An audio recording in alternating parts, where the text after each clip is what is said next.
National Herald కేసుపై మనతో మాట్లాడడానికి ఎమ్మెల్సీ బల్మూరు వెంకట్ ఉన్నారు. అన్న ఏంటి ధర్నా ఇస్తున్నారు, ఎందుకు? ఈ రోజు ఎప్పుడెప్పుడైతే భారతదేశ ప్రజలకి భారతీయ జనతా పార్టీ 11 సంవత్సరాల గెలి పరిపాలిస్తుంది. అంబేద్కర్ గారి విధి విధానాల ప్రకారం, వారి యొక్క సిద్ధాంతాల ప్రకారము ప్రతి వ్యక్తికి కూడా సమాన హక్కులు ఉండాలి. ఎవరిదెంత పాపులేషన్ ఉందో రిజర్వేషన్ కల్పించాలి. సుప్రీంకోర్టు డైరెక్షన్స్ ప్రకారంగా వర్గీకరణ కూడా చేయాలని చెప్పని గుజరాత్ ఏదైతే సంబంధించి మా ప్లీనరీ సెషన్స్ లో రాహుల్ గాంధీ గారు ప్రశ్నించినప్పుడు ఈ రోజు దాన్ని చేయలేక, దాన్ని ఇంప్లిమెంట్ చేయక ప్రతిపక్ష పార్టీ నాయకుని గొంతు నొక్కి ప్రజాస్వామ్యాన్ని కూనీ చేసే ప్రయత్నం భారతీయ జనతా పార్టీ చేస్తుంది.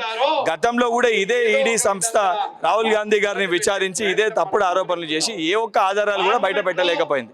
మళ్ళీ ఈ రోజు బీహార్ స్టేట్ లో ఇతర స్టేట్స్ లో ఎలక్షన్స్ వస్తుంటే మళ్ళీ ఇటువంటి ఒక ఇష్యూని తెరపైకి తీసుకొని వచ్చి చార్జ్ షీట్ లో పేర్లు ఇంక్లూడ్ చేసి మిస్లీడ్ చేసే ప్రయత్నం చేస్తుంది. బాధ్యత గల పౌరులుగా, భారతదేశ పౌరులుగా ఈడీ, సిబిఐ వారు అడిగిన క్వశ్చన్స్ కి విచారణకి 100% కాంగ్రెస్ పార్టీ సహకరిస్తుంది.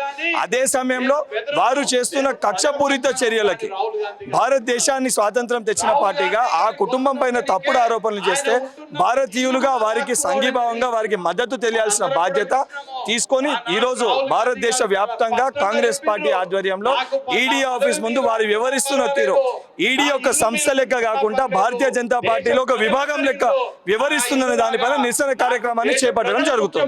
తప్పు చేయనప్పుడు కేసులు ఎదుర్కోవడానికి ఎందుకంత భయం అవుతుందని చెప్పేసి బీజేపీ వాళ్ళు అంటారు. కేసు రాహుల్ గాంధీ గారు విచారణకి రాకుండా బుకాయించి ఇతర దేశాలకి పోయిన పరిస్థితి లేదు. ఎప్పుడు పిలిచినా, ఎప్పుడు రమ్మన్నా, ఎప్పుడు విచారించినా విచారణకి సహకరిస్తారు.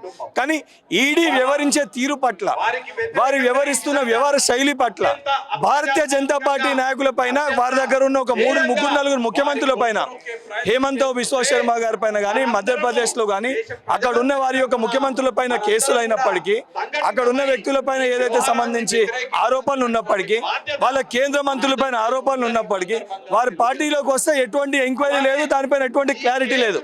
కేవలం నరేంద్ర మోడీ గారు ఇన్స్ట్రక్షన్స్ ఇస్తే ఈరోజు ఈడీ మోర్చా లెక్క వ్యవహరిస్తుంది. దానికి నిరసనగా వారికి వ్యవహారం పట్ల సహకరించాల్సిన రాహుల్ గాంధీ గారు సహకరిస్తారు. కానీ వారి వ్యవహార తీరు పైన ఈడీ కూడా ఒక నిరసన తెగ కేంద్ర ప్రభుత్వానికి ఆ రకంగా వారి పక్షాన వ్యవహరిస్తే రేపు పొద్దున వారు కూడా ఇబ్బంది పడే పరిస్థితులు ఏర్పడతాయని చెప్పని ఆ కుటుంబానికి సంఘీభావంగా, ఆ కాంగ్రెస్ పార్టీకి వారసులుగా మేము ఈ కార్యక్రమాన్ని చేపడుతున్నాం. కాంగ్రెస్ అంటేనే స్కాములు, బీజేపీ అంటేనే అభివృద్ధి అని చెప్పానంటారు. ఏం చెప్తారు మరి? ఈ రోజు మనం ఈ స్థాయిలో ఉన్నాము. బంగ్లాదేశ్, ఇతర దేశాలు అంతర్గతంగా కొట్లాడుకొని అయిన పరిస్థితులు మనం చూసినాం.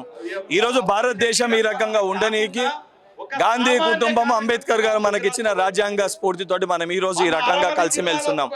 ఈ రోజు మన భారతదేశాన్ని కూడా ఇతర దేశాల లెక్క కొట్లాటలు పెట్టి, విద్వేషాలని రెచ్చగొట్టి రాజకీయ లబ్ధి కోసము ఈ మొత్తం రాజకీయ వ్యవస్థని మొత్తాన్ని తీసుకొని వెళ్ళి డెమోక్రసీ సిస్టమ్ని కొంతమంది వ్యక్తుల, అదానీ అంబానీ సొంటి కొంతమంది చేతిలో పెట్టి మనని మళ్ళా ఆంగ్లేయుల చేతిలో ఏ రకంగా అయితే మనం స్వాతంత్రాన్ని కోల్పోయినామో ఈరోజు కార్పొరేట్ వ్యవస్థలో మన భారతదేశాన్ని భారతీయ జనతా పార్టీ పెట్టే ప్రయత్నం చేస్తుంది.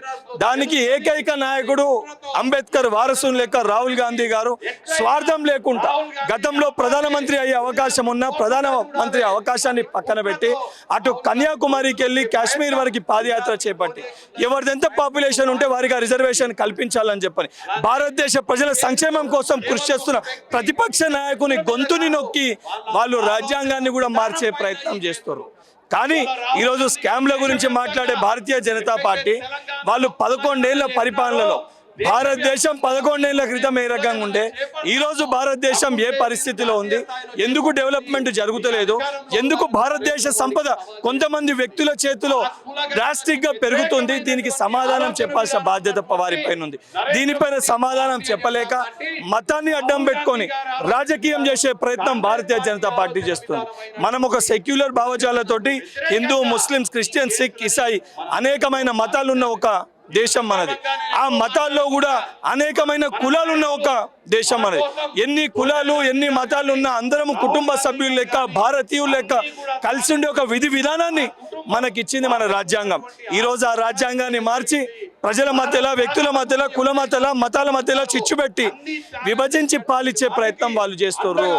ఈరోజు ఇది కేవలం కాంగ్రెస్ పార్టీకో రాహుల్ గాంధీ గారికో సంబంధించిన విషయం కాదు. ఇది రేపటి యొక్క స్వాతంత్రం, మన స్వాతంత్రాన్ని మన దగ్గరికి వెళ్ళి గుంజేసుకునే ప్రయత్నం చేస్తారు, మన స్వేచ్ఛని మన దగ్గరికి వెళ్ళి గుంజేసుకునే ప్రయత్నం చేస్తారు. దానికి నష్టాల్లో ఉన్న హెరాల్డ్ పత్రికలో అన్ని 100 కోట్లు ఎక్కడి నుంచి వచ్చాయి అని చెప్పేసి అడుగుతున్నారు. రెండు కూడా నాన్ ప్రాఫిటబుల్ ఆర్గనైజేషన్స్. అందులోకి వెళ్ళి స్కామ్ చేసే ఆస్కారం లేదు కాబట్టి గతంలో రాహుల్ గాంధీ గారు విచారణలో చెప్పారు కాబట్టి ఏ చర్యలు వాళ్ళు తీసుకోలేకపోయినారు. అది దాన్ని అట్టకేసిర్రు, అప్పుడు ఏం లేవని దాన్ని పక్కన పెట్టారు. మళ్ళీ ఈరోజు రాహుల్ గాంధీ గారు బయటికి వచ్చి ఈ విషయాలపైన మాట్లాడేసరికి మళ్ళీ ఈరోజు తెరపైకి దాన్ని తీసుకొని వస్తుంది. ఇది కేవలం నిజంగా ఆధారాలు ఉంటాయి, ఎవిడెన్సెస్ని ప్రజల ముందు పెట్టి చర్యలు తీసుకునే ఒక దమ్ము భారతీయ జనతా పార్టీ ఉండాలి.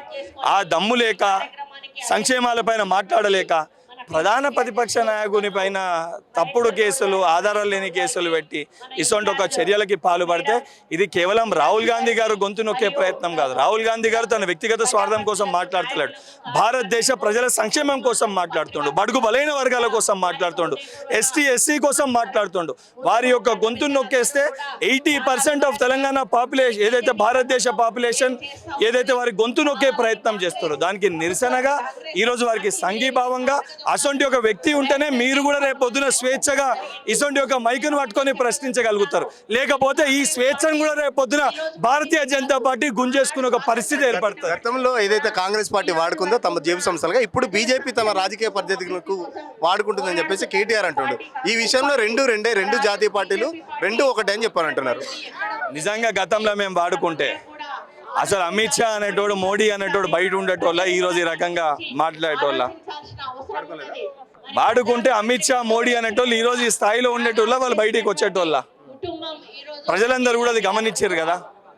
వాస్తవానికి ఇప్పటికి కూడా మేము సంస్థల్ని తీసుకొచ్చినా ఈవీఎంస్ని తీసుకొచ్చినా ఏదైతే ఈ డెమోక్రసీని రాజ్యాంగబద్ధంగా రాజ్యాంగాన్ని కాపాడాలి, రాజ్యాంగాన్ని అనుసరించాలని ఒక విధి విధానాలను మేము ఆలోచించి మంచి ఆలోచనలతో తీసుకొని వచ్చినాం.